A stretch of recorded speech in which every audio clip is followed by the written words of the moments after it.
I will be reading chapter 9 of Parrot in the Oven.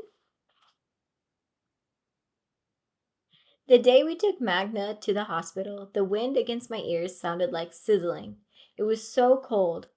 I remember tiers of ice dripping from the trees and frozen pools clasping the blackened soil near the roots. My fingers felt like snapping off the bone when I opened and closed them. Across from the hospital was the bus stop made of mortared cinder blocks. When we got off the bus, a scrap of paper tumbled up the sidewalk and stuck on the wrought iron grate of the hospital entrance. We went to the hospital because Magda had come home crying with pain. She splashed vomit on the front step, and when she tried to rise, swooned and crashed against the screen door. Mom and I were in the kitchen. She was sewing a button on a shirt. I was scraping the dirty moons under my fingernails. Mom jumped up right away and rushed out the screaming in panic. Not knowing what the screaming was about, I thought something crazy had happened. Like maybe some rabid dog had snuck into the kitchen, or a giant rat poked its head out of a hole. Two things of which I knew my mom was terrified. I dashed out behind her. At first I thought Magna had gotten hit by a car. The crosswalk over by Walnut Street had no stop sign, and the street winds around a curve so sharp that the cars boom down on you before you know it. But the way she was cramping and bundling her stomach, I thought it was food poisoning, like my Aunt Letty who came back from Mexico with amoebas. But Magna didn't look stiff and glassy-eyed like I'd seen dogs that had been hit by a car look. She wasn't moaning in a way that showed amoebas had knotted her up. When I got close, I noticed a red carnation of blood blooming on the lap of her dress. Mom had her suspicions. She pulled me over and told me to help drag Magda inside. Gossip had a way of spreading around her the housing projects quicker than dry burning grass. Mom's Suspicions proved right. Magna was losing a baby.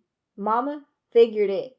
Mom figured it out by the stiff way Magna clutched her belly, which you could see was swollen even under the loose dress. Mom had lost two babies herself. One was born dead. The other, birthed too early to start life complete, and died in the hospital incubator after only a couple of hours of sucking air. Mom said you could have put her little baby inside a shoebox. She was so tiny. We dragged Magda, muscle stiff and clumsy, across the cement floor to the bathroom. She was hooking her fingers into tiny crevices in the air, and whenever she whined, a menthol chill the size of a maple leaf touched on my neck. It took some pulling to drag her to the bathroom, but as soon as we stopped, Mom said to me, "Get out," and grabbed my arm to shove me back through the door. I didn't know why we were in the bathroom, or what the hell exactly was the matter with Magda, so I sort of wrestled with Mom there at the door. I didn't really try too hard, and she was strong as a bear. She slammed the door against my hands. I stood outside, not knowing how long and not really thinking about anything. Then I opened the door. Magna had her coat off and her head was leaning against the toilet. Right beside her, as if it had just spit out between her legs, was this tiny baby laying there like a slimy puppy with a big head and no hair and smeared in a dirty blue-purple jam. Its mouth was puckered shut. Its teeny arms were raised and tight like a wrestler flexing victory, and its bitsy fingers spread out as if to grab a marble. Mom fumbled a little with the braid. It was tied to and threw the baby in the toilet. On the bus ride to the hospital, Mom cried and moaned about not following her instincts and asking questions. She should have pulled the Bruta, my sister, weeks ago by the hair and demanded explanations. She was only thankful to the Lord that Dad wasn't home. She forced her voice through gritted teeth and warned me not to tell him. Hearing Dad's name, Magda started whining and blubbering, and people on the bus turned around. The way the noisy bus driver eyed us in the rear view, I could tell he thought we were some crazies. I gave him a criminal stare and showed all the people in the bus that weren't a family to be messed with. It was after we reached our stop in front of the hospital, and I began steering Magda toward the emergency entrance, that I noticed the cold. It was warmer in the emergency room, though. While Mom filled out the admission forms, I sat with Magda on the scratchy orange seats made of plastic and black tubing. Her hair was sweaty, and plastered on her forehead. She kept drawing up her legs, cradling herself small. She shuddered and moaned. Every time she did, a shovel blade churned earth inside my stomach. Once I made the mistake of touching her head, she whimpered loud. The receptionist, a Mexican lady like us, kept sighing and shaking her head. Mom kept opening and closing her old lint bally coat, then finally took it off. She had tried for months to get Dad to buy her a long beige coat with buttons big as 50-cent pieces that she'd seen at Penny's. Dad mostly refused, raising his hand as if to visor his eyes against the sun. Sometimes he promised to buy her one at the end of the month, knowing that the bills would always manage to wedge in between her and the coat. One day she came home saying that she'd gone to the store and the coat wasn't there. The sales lady said they'd run out of stock.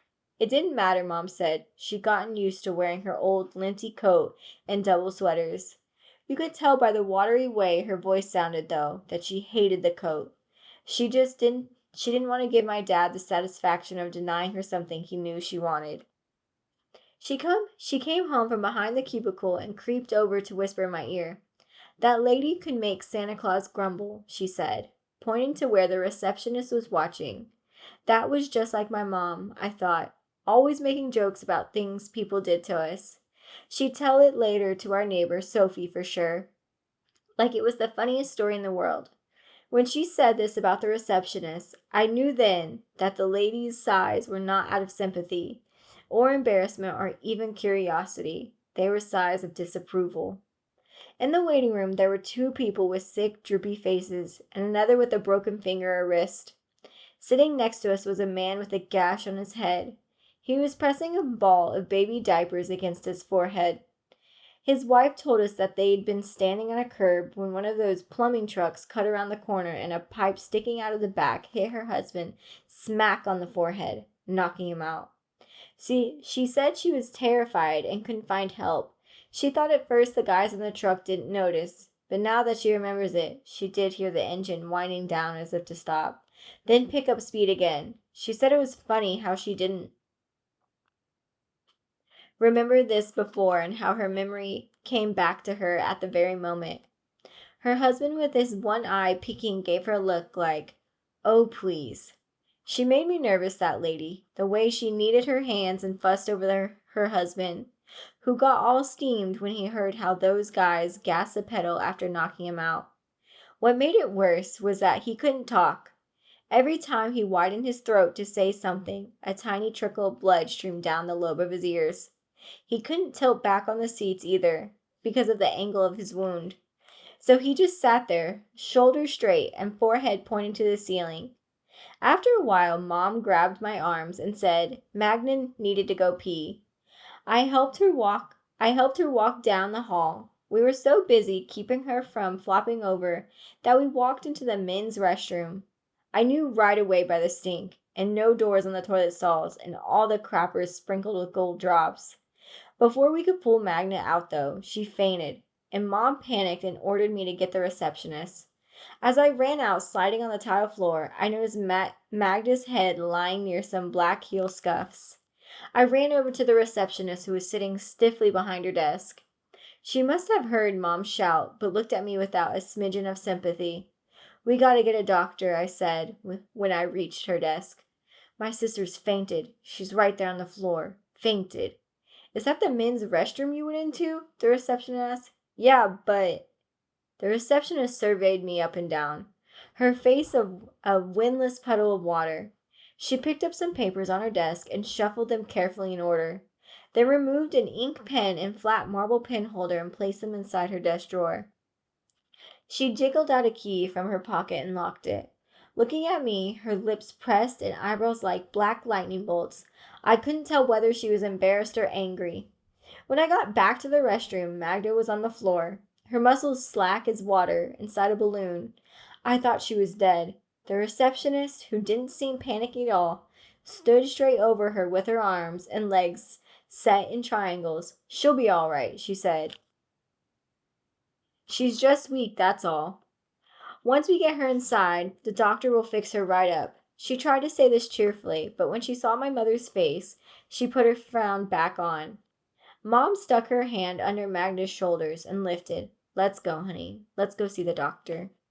Her hands kept sliding out from under Magda's armpits, and she kept drooping back to the floor. Manny, get over here and help me, she said. We gotta get her inside the clinic.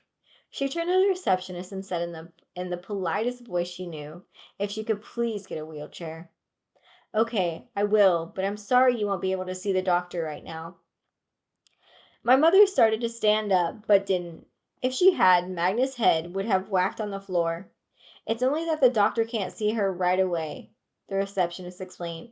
She had her eyes fixed on the scuff marks on the floor, blinking, her lips firm. If you just go back to the waiting room as soon as he's free, I'll call him, okay? Before Mom could answer, the receptionist snapped her eyes from the floor and rushed out saying something I couldn't hear. I was trying to get a hold of under Magnus' shoulders when the receptionist came back, slamming a wheelchair against the hydraulic door, making me jump from the sudden bang and hiss. I guess the receptionist had finished with her lecture about the doctor, because as soon as she came in, she started in on how all doctors work nonstop, 10 hours a day, sometimes nights. How the whole staff are so dedicated. She knew because she herself had typed up the duty rosters. She blew some more smoke about how people like us expect everything to be fed to them on silver spoons. How we never take responsibility. She said that's why we're so confused and screwed up. Only she didn't say confused and screwed up, but she said neurotic and another medical term I couldn't make out. Mom's shoulders began twitching, and any minute I thought she was going to jump up and tear the lady's hair out. But she was too busy grabbing Magna under the arms and trying to prop the wheelchair, which kept slipping against the door handle. I was going to get up and tell the lady myself to leave, but just then Magna turned to me and said my name, Manny, real low and weak. Finally, we got her into the wheelchair. The receptionist held the hydraulic door and watched her eyes a mushy boredom. She wasn't preaching anymore. She didn't even look embarrassed about her slobbery speech. If anything, it was my mom who looked embarrassed. She was rattled, too, by what the lady had said. She wasn't surprised, though. Nothing surprised my mom. She expected people to treat her mean. Then a little anger sparked inside her. When she turned a chair to wheel Magna out, she said in a gruff voice for me, not the lady, to hold open the door. In the waiting room, he sat down near the guy clenching his bloody diapers. I couldn't see much under the compress, but he was a bald guy with bulby alcoholic ears and a sunburned neck. His wife had come over when she heard the commotion. Her fat rolled in different directions when she walked with us down the hallway. The lady stopped at the coffee machine and plopped in some coins. The spout squirted out a dark, rusty water. She planned to give it to her husband, but from under his mountain of diapers, he peered at her like she was an idiot for even thinking he could drink from a cup. She asked Mom if she wanted the coffee. Mom took the coffee, gulped a mouthful, and braced it on her lap. These people, the lady said, sitting down beside my mom. I can't stand them either. It's like they care more about the gavachos than they do about us. She shook her head and stared at the floor. I was sitting behind my mom and the lady. I saw Mom's shoulders begin to jiggle. She was crying. The lady reached out and put her hand on my mom's lap. As she did, a tear from my mom's eye dropped on her arm. A tear from my mom's eye dropped on her arm. And quickly the lady rubbed it off as if it burned. Then she looked up at her husband peeking at her from behind his barricaded diapers. He flinched his head, signaling with gritted teeth. He wanted her to keep to her own business and get back to taking care of him. When we got back from the hospital, it was early, but already dark. Dad was asleep, and Nardo nowhere to be found. Petty was at Sophie's. I went to my room and nestled under the covers, feeling wound up and anxious, cringing down in bed. I must have fallen asleep, because when I heard moaning, I sat up in an eye blink, and there was a gray shaft of morning light under the door, and Nardo was beside me, asleep. I heard Mom through the walls talking to herself. I wasn't sure if she was saying something about Magna or reminding herself of the chores needing to be done. Flopping off the side of my blankets, I called to her.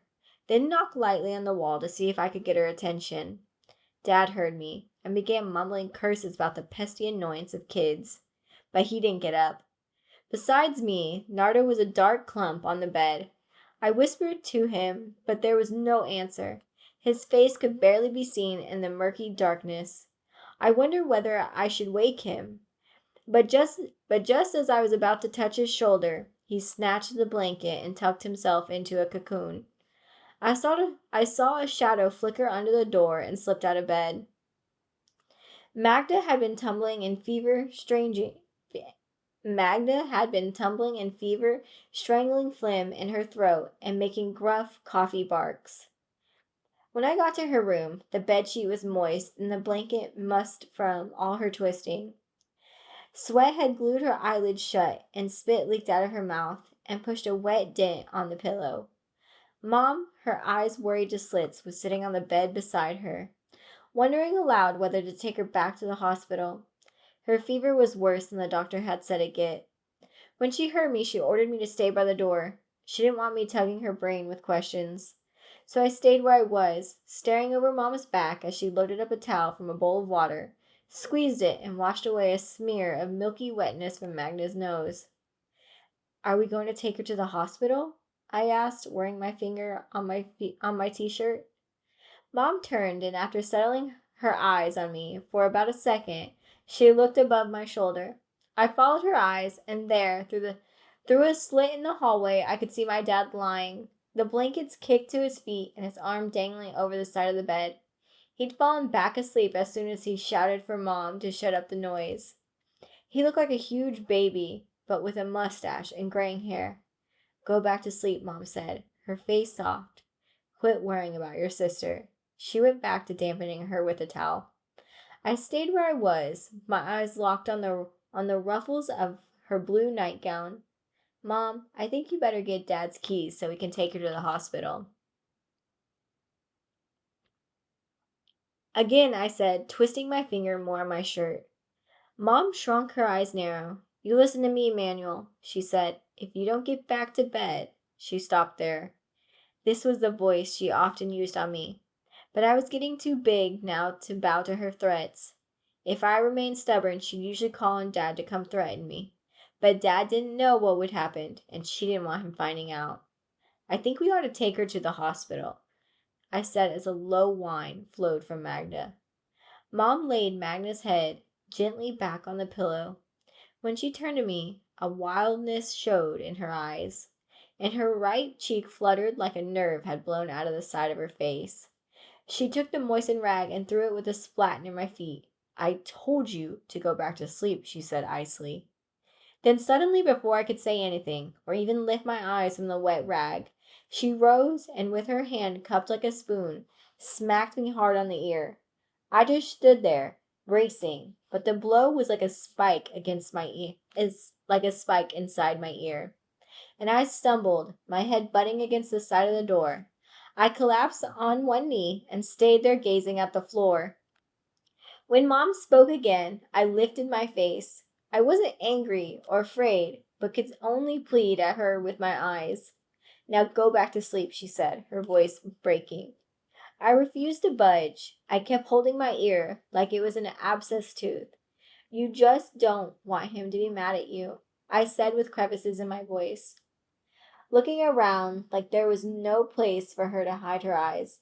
Mom shrieked, "We don't have any money." Then, her face reddening with panic, she covered her mouth, afraid that any more yelling might wake up Dad. Then, maybe to keep me from saying anything more, she struck me again, this time with mean, chopping strokes. Zigzags of lightning connected the seconds as she cut down, smack after smack, on my neck and on my shoulder. The air had sharp, splintery edge. I arched my back, cowering, but I didn't want to raise my arm to cover myself, thinking she'd stop hitting me sooner if I didn't do anything. When I finally looked up, Mom backed away, her eyes circles of panic and her long liquid hair drooping across her face. She pushed back some strands of hair and stood there, her nose flaring and her cheeks watery with tears. "Mijo, please do what I say," she pleaded, sucking back a ribbon of saliva. Then her voice became tender, and she began to console me, saying, "Please, I can't wake him. He'll blame it on you for not watching over her. He'll say it's your fault. Come on, honey, go back to bed. I'll fix Magna up. Don't worry." Her last words wound to a slur, and glassy trickle weeped over her chin. I leaned against the wall, my arms dead to the coldness. "How is he going to blame me?" I asked, in a voice that sounded like a girl's. "Who's he got to blame other than himself?" An aching, heavy gravity pulled down on my stomach when Mom looked at me. Her face twisted with hurt over what I'd said. She'd hurt, I knew, because she didn't want to admit it to herself, afraid that she was to blame. But just then Dad sat up in bed with a jerking snort, his body creaking the bed springs. He was moaning from pain, from years of cranking tools and lifting sacks. The heels of his palms were anvils of yellow callus, and his back had slipped a disc. He couldn't move in the easy way he once did. Every time he rose from a couch or bed, he'd groan. Mom turned to me with a stiff stare. I thought she'd stay frozen that way forever, when suddenly her eyes lifted over my shoulder. There, suddenly in the doorway, was Dad. He put his hand on my shoulder, peering into the room. Even with his half-painful, half-sleepy eyes, he figured out everything in a flash. "Put her in water," he said to my mom in Spanish. "But—" "Put her in water," he said again, brusquely this time, then walked away wobbly and absent-minded. I thought he was going back to bed, but then I saw a light blink on a thin in the hallway, and heard water drumming into the bathtub. He came back, pushing his way past me, and without a word, grabbed Magda from the bed, and a mighty groan lifted her up. Like an ant carrying a giant statue of bread, Dad carried Magda out of the room. I slid up beside him, bracing his arms. I knew his back was hurting. In the bathroom, Dad put Magna, nightgown and all, inside the tub and bobbed her steady. She floated a little, her gown blossoming in the water like a boat sail, and after a long while her eyes blinked open.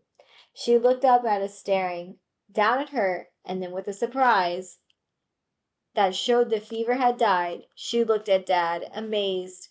I don't know if it was because of the pain in his back or the pain of seeing Magna sick, or both, but his face was trembling and red, as if blown by a hot, blurry wind.